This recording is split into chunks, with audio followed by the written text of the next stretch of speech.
बारिश में चटपटे मैगी वाली। गरीब माधवी फैक्ट्री की बाकी महिलाओं के साथ मैगी की पैकेट की पैकिंग कर रही होती है। तभी सुनीता, अरे वाह माधवी, इन 2 महीने में ही तुम्हारा हाथ पैकिंग करने में कितना अच्छा खासा बैठ गया है। अब तो तुम वाली पुरानी महिलाओं जितना मैगी के पैकेट बनाती हो। सेठ से पैसे बढ़ाने के लिए बोलना। सुनीता की बात को सुनकर माधवी थोड़ा निराश हो जाती है, क्योंकि सेठ मोटा राम उसको मैगी पैकिंग करने के 4,000 रुपए ही दे रहा था। थोड़े पैसे में भी माधवी पूरी मेहनत से काम कर रही थी, क्योंकि कहीं न कहीं उसके मन में उम्मीद लगी थी कि सेठ उसका काम देखकर पगार बढ़ा देगा। 8 बज गए हैं। पैकिंग करते करते टाइम का पता ही नहीं चलता कि जब 8-9 घंटे गुजर जाते हैं। अभी तो घर जाकर खाना पीना भी बनाना पड़ेगा। इतने में मोटा राम आकर के माधवी को पूछता है, माधवी, तूने गिनकर मैगी के 1000 पैकेट की पैकिंग पूरी तो कर ली है ना? जी जी सेठ जी, मैंने 1000 से ऊपर मैगी के पैकेट बनाए। ये आप गिनती करके देख लीजिए। मोटा राम जी, माधवी ने 1000 नहीं बल्कि आज 2000 पैकेट पूरा किया है। अब ये हम पुरानी लेडीज के बराबर में काम करती है। इसको भी पर पीस पैकेट के हिसाब से पैसे देने चाहिए तुमको। अरे बढ़ा दूंगा पैसे, मैंने कौन सा मना किया है। दिवाली आने वाली है तब बढ़ा दूंगा। वैसे भी इसे लगे अभी 1-2 महीने ही हुआ है। माधवी सभी औरतों के साथ फैक्ट्री से घर जाने के लिए बाहर निकलती है, जहां बरसात का तूफानी मौसम हो रखा था। आसमान में छाई घटाएं तेज तेज से गरज रही थी।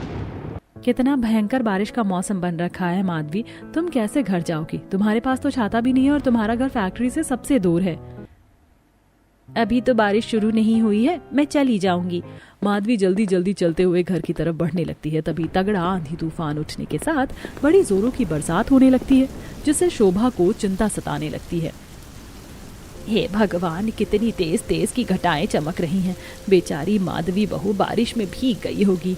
कितनी बर्फ जैसी बारिश हो रही है, ठंड सी लग रही है। थरथराते हुए थोड़ी देर में माधवी घर पहुंचती है, जहां शोभा अभी तक चौखट ओट पर खड़ी होकर रास्ता देख रही थी।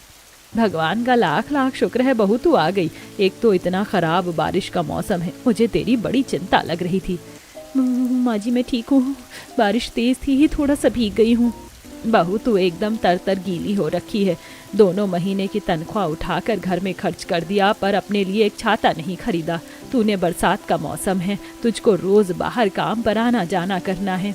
माँ जी आपको तो पता है पिछले महीने ये काम पर बड़ी मुश्किल से 10-15 दिन ही गए थे। सेठ ने उनकी 15 दिन की पगार काट ली थी। उनके पैसे से कमरे का किराया दे दिया और मुझको जो फैक्ट्री से 4000 रुपए मिले थे उसका राशन पानी डलवा दिया। सबका पेट भरवाना छाता खरीदने से ज्यादा जरूरी था। और वैसे भी अब तो थोड़े दिन की बरसात रह गई है। बाहू अभी अभी तो बरसातें लगी हैं, अभी तो पूरे 2 महीना बारिश रहेगी। तू सबके बारे में सोचती है, सबकी छोटी छोटी जरूरत को पूरा करती है, लेकिन अपने ऊपर 1 रुपए भी खर्च नहीं करती है। इस घर की बहू होकर तू मनोहर के बराबर इस घर को चला रही है। तभी मनोहर भी बारिश में गीला होकर घर चला आता है। उसके हाथों में थैली होती है जिसके अंदर चाउमीन बंधी होती है। माँ माधवी, आप दोनों बाहर क्या कर रही हो? चलो अंदर। हाँ, आज सेठ ने लास्ट में बची थोड़ी चाउमीन पैक करके दे दी तो घर ले आया। तीनों मकार के अंदर आते हैं। कुछ देर में माधवी प्लेट में चाउमीन डालकर लेकर आती है। तभी चिंटू जीभ चटपटाते हुए, हा मम्मी, ये चाउमीन देखने में कितनी चटपटी सी लग रही है और कितनी मस्त वाली खुशबू आ रही है। मैं तो पेट भर कर खाऊंगा। इतना कहते हुए चिंटू कांटे वाले चम्मच से ढेर सारी चाउमीन लपेट कर खाने लगता है, जिसे देखकर मनीषा पूजा मुंह बनाकर, ओए भुक्का लालची कहीं का सारा चाउमीन तो अकेले मत खा जाना, हम दोनों के खाने के लिए भी छोड़ दे। पापा हमारे लिए ही लेकर आए हैं। मम्मी पापा देखो, ये पूजा दीदी फिर से मुझको भुक्कड़ बोल रही है। क्योंकि तो है भुक्कड़। जब भी मम्मी मैगी बनाती है तो ज्यादा तू ही अकेले हड़प जाता है और हम दोनों को थोड़ा मिलता है, हप्सी कहीं का। चाउमीन खाने को लेकर तीनों भाई बहन छीना झपटी करने लगते हैं। मनीषा पूजा जल्दी जल्दी सारा चाउमीन खा जाती हैं, जिसके चलते चिंटू को चाउमीन नहीं मिलता तो रोने लगता है। मम्मी पूजा दीदी मनीषा दीदी सारा चाउमीन खाकर खत्म कर दिया। मैंने खाली 1 ही चम्मच खाया था, मुझको और खाना है। चिंटू की चाउमीन खाने की जिद पकड़े देख शोभा हरिराम उसे पुल्हाने लगते हैं। चिंटू बेटा, ये चाउमीन मैगी बच्चों को ज्यादा नहीं खानी चाहिए, इससे पेट में दर्द होता है। अभी मम्मी स्वादिष्ट स्वादिष्ट रोटी सब्जी बनाएगी तो दादी अपने दुलारे पोते को अपने हाथ से खिलाएगी और दादा अपने चिंटू को गोदी में बिठाएंगे। अरे नहीं, मुझको नहीं खाना रोटी सब्जी, वो मुझको चटपटा नहीं लगता है। मुझको मम्मी के हाथ की चटपटी वाली मैगी खानी है। माधवी भाभी ऐसे नहीं मानने वाला, अब तो आपके हाथों की चटपटी मैगी खाकर मानेगा। शीतल ऐसा करो, लाला के यहाँ से एक पैकेट मैगी ले आओ, हिसाब में लिखवा देना। मैगी का पैकेट लेने के लिए शीतल लाला की दुकान पर आती है। हल्की हल्की बारिश अभी भी बरसना जारी थी, जहां शीतल देखती है कि बनिया की दुकान के बगल में फिंगर चाउमीन मोमोज बेचने वाला रेड़ी लगाकर खड़ा था और बारिश में उसकी खूब अच्छी बिक्री हो रही थी। ये लीजिए बहन जी, आपका 80 रुपए का फुल चाउमीन पैक कर दिया है। बाकी ये फ्राई मोमोज खाने हैं या पैक करने हैं ये बता दो। भैया मोमोज तो खाने हैं, फटाफट से लगा दो और मीठी वाली मेयोनीज मत डालना, तीखा स्पाइसी बनाना। ठेले वाला लड़की की फरमाइश के हिसाब से गर्मा गर्म मोमोज पर अलग से पैकेट में से मिर्च पाउडर बुरक देता है और डोंगे में तीखी चटनी डालकर खाने के लिए देता है। आपकी मोमोज बहुत टेस्टी और तीखे हैं खाने में। उस लड़की के अलावा ठेले पर और भी लोग भीड़ जमा कर खा रहे होते हैं, जिसे देख शीतल, इस मोमोज फिंगर वाले का ठेला कितना अच्छा खासा जम गया है। बारिश के मौसम में ऐसे ही चटपटी चीज भी तो लोग खूब ज्यादा खाना पसंद करते हैं। शीतल कुछ देर में मैगी का पैकेट खरीद कर घर ले आती है। शीतल, मैगी की पैकेट लाने में इतनी देर कैसे लग गई? दुकान पर भीड़ थी क्या? भाभी, लाला के यहाँ तो भीड़ नहीं थी, लेकिन लाला के बगल में एक नए ठेले वाले ने खोला है और उसके चाउमीन मोमोज बड़े बिक रहे हैं। एक बार में 15-20 लोग खड़े होकर खा रहे थे। खूब अच्छी कमाई हो रही है उसकी तो। भाभी, मैं तो कहती हूँ आप इस मैगी की फैक्ट्री में क्या 3-4 हजार पर काम कर रहे हो, इससे अच्छा आप भी मैगी बनाकर बेचो। आप तो इतना चटपटा मैगी बनाती हो। क्योंकि शीतल के हाथों में चटपटा स्वादिष्ट मैगी बनाने का गुण कूट कूट कर भरा था, शीतल उसे मैगी बनाकर बेचने के लिए कहती है। लेकिन गुजरते टाइम में बहुत ही ज्यादा गरीबी और दुख दर्द था। जब पूरे परिवार को एक टाइम का खाना खाकर पेट काट कर रहना पड़ा था, तब मजबूर होकर माधवी ने बनाने की फैक्ट्री में नौकरी ले ली, जिससे 3 या 4 हजार रुपए का सहारा आने से आज जाकर परिवार 2 टाइम की दाल रोटी ढंग से खा पा रहा था। हालांकि शीतल के मन में भी खुद के मैगी रेस्टोरेंट खोलने की इच्छा थी, लेकिन ये डर भी था कि अगर ये काम नहीं चला तो उसे काम से हाथ धोना पड़ेगा। ऐसे ही समय गुजरता है। फिर एक सुबह, मम्मी, आज तो तुम फैक्ट्री से ढेर सारी मैगी लेकर आओगी ना, तो हमको चटपटी मैगी बनाकर खिलाओगी ना? अरे मैं तो भूल गई थी कि आज फैक्ट्री से महीने का हिसाब मिलने का दिन है। ये महीना भी कैसे कैसे कट गया पता ही नहीं चला। अच्छा मैं चलती हूँ, शाम को आकर बढ़िया चटपटी मैगी बनाकर खिलाऊंगी। इतना कहकर गरीब बहू घर से निकल जाती है। पूरा आसमान काले मटमैले बादलों से भरा हुआ था। भयंकर बरसात का मौसम बना हुआ था। तभी बिजली कड़कती है। हे भगवान, कितने जोर से बादल कड़क रहे हैं, जैसे रोड पर गिर जाएगी अभी। बस इस बार सेठ मुझको पगार बढ़ा कर दे दे तो कुछ अच्छा सा बना दूंगी घर पर। फैक्ट्री पहुंचकर गरीब बहू मशीन पर मैगी बनाती। काम खत्म होने पर सेठ सबको तनख्वाह, माधवी को दोनों बार के जितने 4 हजार की तनख्वाह मिलती है, जबकि बाकी औरतों को सेठ 8 और 10 हजार रुपए देता है, जिसे देख माधवी का मन मुरझा जाता है। सेठ जी, मुझे ये काम करते 2 महीने से ज्यादा हो गए हैं। आपने कहा था कि जब मैं बाकी सबके बराबर जितना काम देने लग जाऊंगी तो आप मेरी पगार बढ़ा देंगे, लेकिन ये 4 हजार रुपए इतने थोड़े में आज के टाइम में गुजारा नहीं चलता। आप कम से कम मेरी तनख्वाह 7-8 हजार तो दीजिए। ये सुनते ही कंजूस मखीचूस मोटा राम भड़क जाता है। अरे तू तो तनख्वाह बढ़ाने के लिए नहा धोकर पीछे पड़ गई है। अरे 4 हजार काफी है, मैगी ही तो बनाना है, कोई अनाज की बोरी वोरी थोड़े ना उतरवाना है। इतने में जचता है तो कर, वरना छोड़ दे। मोटाराम सेठ माधवी के घर परिवार के खराब हालत के बारे में जानता था, इसलिए उसकी मजबूरी का फायदा उठाते हुए काम छोड़ने की धमकी देता है, क्योंकि वो जानता था कि किसी भी हाल में माधवी काम नहीं छोड़ेगी। चल ये ले तेरे इस महीने की पूरी दिहाड़ी और मैगी के पैकेट मिलेंगे। पूरे महीने कमर तोड़ मेहनत के बावजूद भी मोटाराम 4 हजार रुपए तनख्वाह थमाकर माधवी से पल्ला झाड़ लेता है, लेकिन अपनी थोड़ी पगार में भी बेचारी गरीब बहू सब्र कर जाती है। आज घर जाकर सबके लिए चटपटी सी मैगी बना दूंगी। रोज रोज सादा रोटी सब्जी खाकर माँ जी बाबूजी का भी मन भर गया है। माधवी सब्जी मंडी पहुंचती है, तभी खूब जोर से मूसलाधार बारिश होने लगती है। बाजार में एक साइड सब्जी और दूसरी तरफ खाने पीने वाले ठेले लगाकर खड़े थे, जिनकी बारिश में खूब अच्छी बिक्री हो रही थी। सब्जी लो, ताजी हरी सब्जी ले लो। सब्जी वाले की रेडी पर बंद गोभी मटर बिकते देखकर माधवी ठेले पर आती है और एक फूल गोभी हाथों में उठाकर, भैया कैसे दिए बंद गोभी और ये मटर, क्या भाव लगाया? बंद गोभी 25 रुपए का पाव और मटर 50 रुपए पाव है भाई। सब्जी का महंगा रेट सुनकर गरीब माधवी के होश उड़ जाते हैं। भैया जी, आप तो बड़ी महंगी सब्जी लगा रहे हो, थोड़ा ठीक ठाक रेट लगा लो। अरे बहन जी, मैं तो बाकियों से सस्ते में ही सब्जी बेच रहा हूँ। बाकी रेडी वालों के पास जाकर एक बार रेट पता कर लो, सोने के भाव बेच रहे हैं सब्जियाँ। बारिश के चलते सभी सब्जियाँ महंगी हो गई हैं। भैया देख लो, थोड़ा सस्ता लग जाए तो। फूल गोभी और थोड़ी सी मटर चाहिए थी। बहन जी रेट तो कम नहीं होगा, वरना मुझे घंटा खाना पड़ेगा। मुझको भी अपना बाल परिवार का पेट पालना है। 2 पैसे कमाऊंगा नहीं तो कैसे उन लोगों को खिलाऊंगा। निराश होकर बहू बाजार में थोड़ा आगे बढ़ जाती है, जहाँ एक बुजुर्ग औरत जमीन पर बोरी पर बैठी सर पर पन्नी लगाकर सब्जी बेच रही थी। उसकी सब्जियां थोड़ी मुरझाई हुई थी। ले लो बेटी, बंद गोभी, मटर, आलू, प्याज, एकदम पत्तेदार बंद गोभी है। बरसात का पानी लग गया है तो थोड़ा सा ऊपर ऊपर का पत्ता पीला पड़ गया है। माधवी मैगी में डालने के लिए एक बंद गोभी चुनकर तराजू में चढ़ाती है। अम्मा, ये एक छोटी फूल गोभी और आधी किलो मटर कर दो। 2-4 हरी मिर्च भी डाल देना। मैगी में डालने के लिए बंद गोभी, मटर, मिर्च खरीद कर माधवी घर आ जाती है, जहां बरसात से मकान की छत जगह जगह से चू रही थी और जगह जगह जमीन पर बाल्टी भगोने रखे हुए थे। फिर से छत टपकने लगी। माँ जी, बहू छत तो चुएगी, इतनी तगड़ी तूफानी बारिश हुई थी, एकदम पतली चादर हो गई है छत। इसे पक्की करवाना बहुत जरूरी है। इसकी खराब हालत देखकर नहीं लग रहा कि और ज्यादा बारिश झेल पाएगी। माँ जी चिंता मत कीजिए, इस महीने की तनख्वाह मिलेगी तो छत का काम लगा दूंगी। बहू के हाथों में मैगी का सामान देखकर तीनों बच्चे खुश हो जाते हैं। अरे वाह मम्मी, तुम इतनी सारी मैगी की पैकेट लेकर आई हो, मटर गोभी भी। क्या आज तुम्हारे हाथों की चटपटी मैगी खाने को मिलेगी? हाँ, आज मैं सबके लिए चटपटी सी गर्मा गर्म मैगी बनाऊंगी और सब साथ मिलकर खाएंगे। ठीक है मम्मी, तब तक हम बुआ के साथ मिलकर घर से सारा पानी निकाल लेंगे, फिर हम सब मजे से बैठकर मैगी खाएंगे।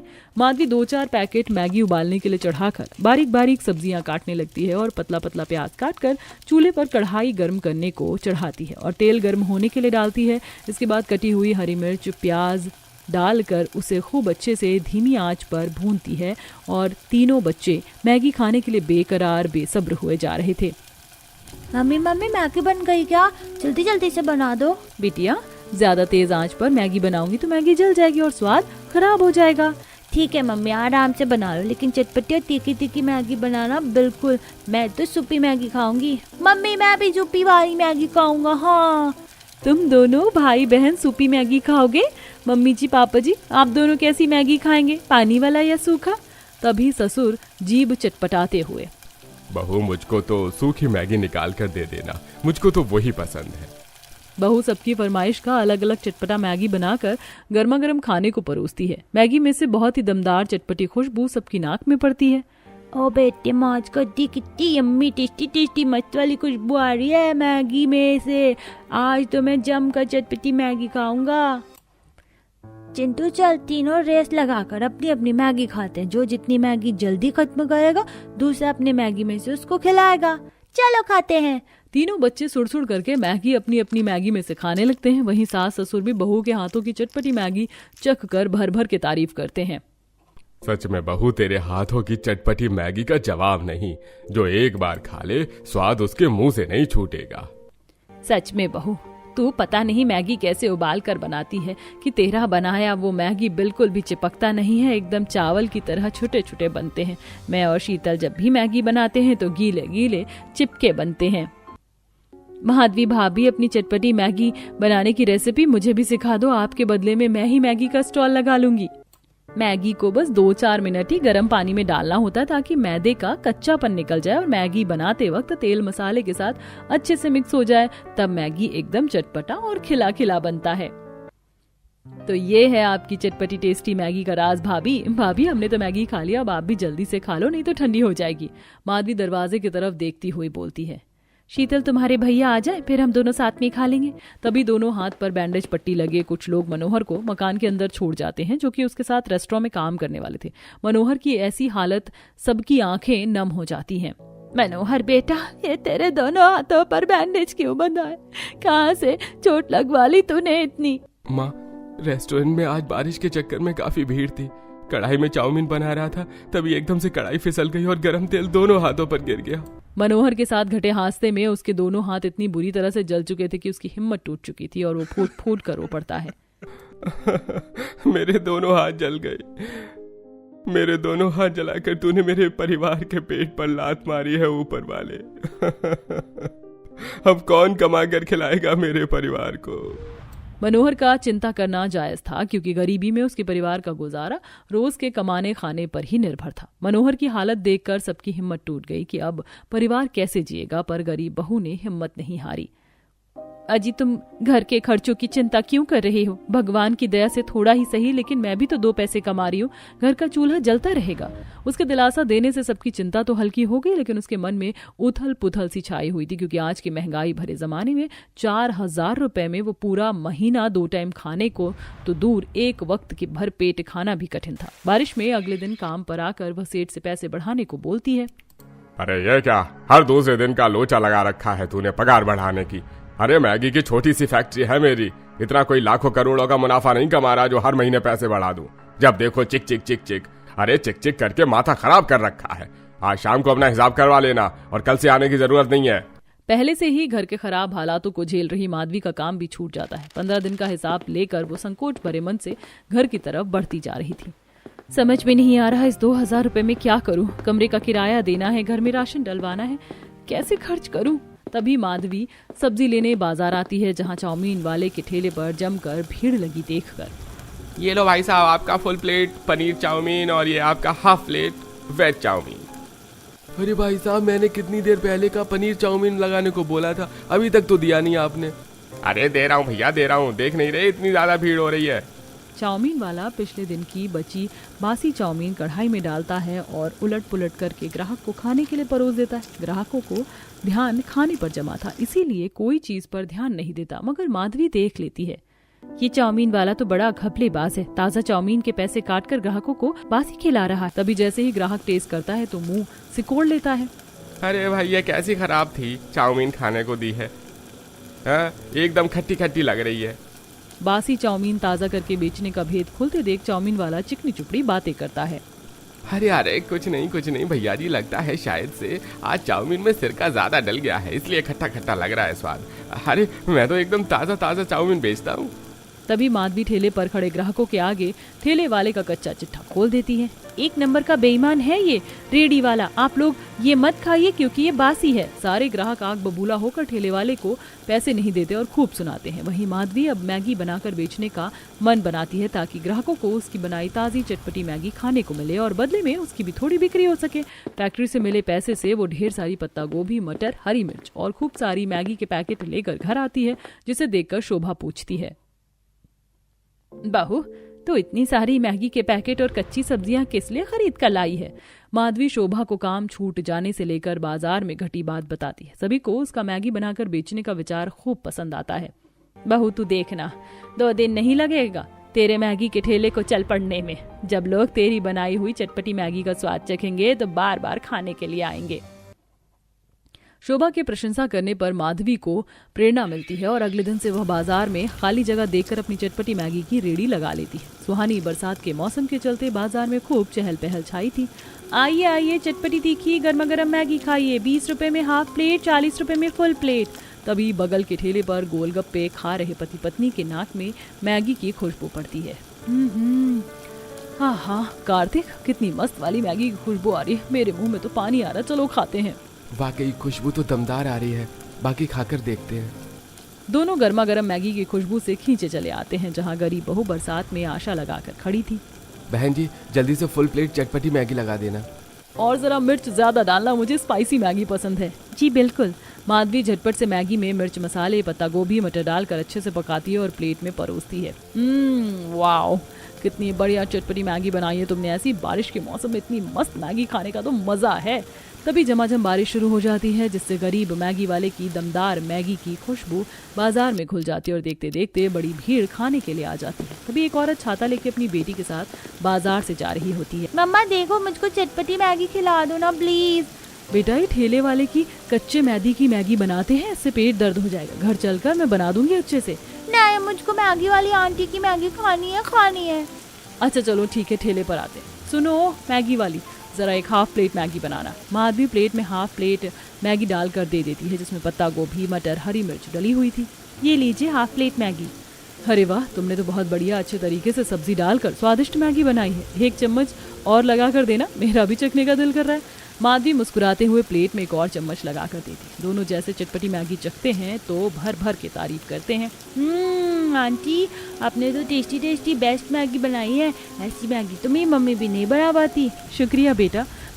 लगभग 7-8 बजे तक माधवी बारिश में खड़े होकर सारी मैगी बेचकर घर आती है और उसे 1500 रुपए का मुनाफा होता है। धीरे धीरे उसका चटपटी मैगी खाने वाले ग्राहकों की जुबान पर इस कदर छा जाता है कि खाने वाले के मुंह से नहीं छूटता और बारिश में भी दिन भर भीड़ लगी रहती, जिसे देखकर चाउमीन वाला दांत पीस लेता है। इस 2 कौड़ी के मैगी वाली ने मेरा चाउमीन का चलता फिरता ठेला बंद करवा दिया। इसके मैगी खाने के लिए कितनी दबा कर भीड़ लगी है और मेरी रेडी पर मक्खी भिनभिना रही है। इसने मेरा धंधा चौपट कर दिया। मैंने भी इसका ग्राहक खराब नहीं किया तो मेरा नाम भी पप्पू नहीं। जलन में आकर चाउमीन वाला माधवी के यहाँ लगे मैगी खाने वाले ग्राहकों को भड़काना चालू कर देता है। अरे ओ भैया जी, क्या उस मैगी वाली की मैगी खाने जा रहे हो? एक बार मेरी चटपटी अंडा चाउमीन खाकर देखो, 20 रुपए प्लेट में खिला रहा हूँ। तभी ग्राहक उसे गुस्से में घूरते हुए बोला, अरे भैया, अगर तुम्हारे ठेले की चाउमीन इतनी ही टेस्टी चटपटी होती तो तुम्हारे ठेले पर लोगों के खाने वालों की भीड़ लगी होती, मक्खी नहीं भिनभिना रही होती। ग्राहक चाउमीन वाले को ऐसा बोलकर छाता लेकर मैगी खाने के लिए माधवी के यहाँ आकर खड़ा हो जाता है, जहाँ बारिश में लोग चटकारे लेकर मैगी खा रहे थे। चाउमीन वाला हाथ मलते रह जाता है। पता नहीं ये मैगी वाली ऐसी भी कौन सा मसाला लगाकर मैगी बनाती है जो लोग इसके मैगी खाने के चटोरी बने पड़े हैं। चाउमीन वाला आए दिन गरीब बहू के यहाँ से खाने वाले ग्राहकों को हड़काने में भीड़ रहता, पर असफल रहता, क्योंकि माधवी के मैगी के स्वाद का दम ही था जिसने ग्राहकों को जोड़ रखा था। धीरे धीरे मैगी की खपत बढ़ने लगी और काम भी बढ़ने लगा, जिसके चलते अब उसकी सास भी हाथ बटाने के लिए आया करती। दोनों सास बहू बारिश में पन्नी लगाकर मैगी बेचती। उनकी बिक्री भी खूब अच्छी चलती। बहू, आज तो मैगी खाने के लिए बड़े कम ग्राहक आए हैं। एक कढ़ाई की मैगी भी नहीं निकली सुबह से। माँ जी, आज बारिश के चलते दुकानदारी काफी कम निकली है। तभी बरसात में एक पुलिस वाला आकर दोनों को ठेला हटाने के लिए बोलता है। चलो फटाफट से अपना ठेला यहाँ पर से हटाओ, बहुत बेच ली मैगी, हटो। दोनों सास बहू के चेहरे पर चिंता छा जाती है। पर साहब, मैं तो पिछले 2-3 हफ्ते से यहाँ पर मैगी बेच रही हूँ और इस जगह ठेला लगाने के पैसे भी देती हूँ, फिर क्यों हटवा रहे हैं आप मेरी रेडी? हाँ साहब, हम गरीब को भी जीने खाने दीजिए। अरे तुम दोनों सास बहू को समझ नहीं आ रहा, हटाओ ठेला यहाँ से। दोनों सास बहू बारिश में भीगते हुए उस जगह से रेडी हटाकर दूसरी जगह पर जाकर लगा लेती। चाउमीन वाला बड़ा खुश था। बड़े नोट छाप रही थी ना मैगी बेचकर। चाउमीन वाले को खुश होते देखकर माधवी को समझते देर नहीं लगती कि उसका ठेला हटवाने के पीछे उसका हाथ है। इन पुलिस वालों को भी ना हम गरीब लोगों से ही खुड़क रहती है, कमाने खाने नहीं देते। क्या मिल गया हमारा ठेला हटवा कर इस निगोड़े दरोगा को? माँ जी, इस चाउमीन वाले ने उस पुलिस वाले को पैसे खिलाकर मेरी रेडी हटवाई है, क्योंकि इसके आगे मेरी मैगी खाने वाले ग्राहक काफी ज्यादा जुड़ गए थे। अब तो हमारी जगह से ठेला कितना दूर हो गया है। ऐसे तो धीरे धीरे मेरे बंधे हुए ग्राहक टूट जाएंगे। तभी शोभा बाजार में एक सब्जी की दुकान देखती है। माधवी बहू, जरूरी थोड़ी है कि ठेले पर ही अपनी मैगी बेचें। माँ जी, अगर मैं मैगी की रेडी लगाना छोड़ दूंगी तो घर की रोजी रोटी कैसे चलेगी? अभी वो भी काम नहीं कर सकते। बहू, मैं तुझे मैगी बेचने के लिए मना नहीं कर रही। रेडी पर मैगी बेचने से अच्छा किराए पर एक दुकान ले लेते हैं। वैसे भी तेरे ग्राहक ज्यादा लगे हैं, इस बरसात में बिक्री भी खराब नहीं होगी और मैगी के साथ हम चाय भी रखेंगे। और मैगी बेचकर रोज का जितना जितना मुनाफा होगा हम साथ के साथ हर रोज दुकान का किराया निकाल देंगे। अपनी सास शोभा की सलाह माधवी को भी ठीक लगती है, जिससे दोनों उस दिन मैगी बेचने के बाद बाजार में खाली दुकान देखकर बात करने लग जाती हैं और थोड़े पैसे एडवांस देकर दुकान ले लेती हैं। अगले 2 दिन के बाद ही माधवी वो कुछ कुर्सी टेबल वगैरह लगाकर साफ सफाई करके चटपटी मैगी का रेस्टोरेंट चालू करती है, जिससे अब बारिश में उसकी चटपटी मैगी खाने वालों की उमड़ कर भीड़ जमी रहती है। और अब वो मैगी खाने के लिए 2 कारीगर भी रख लेती है।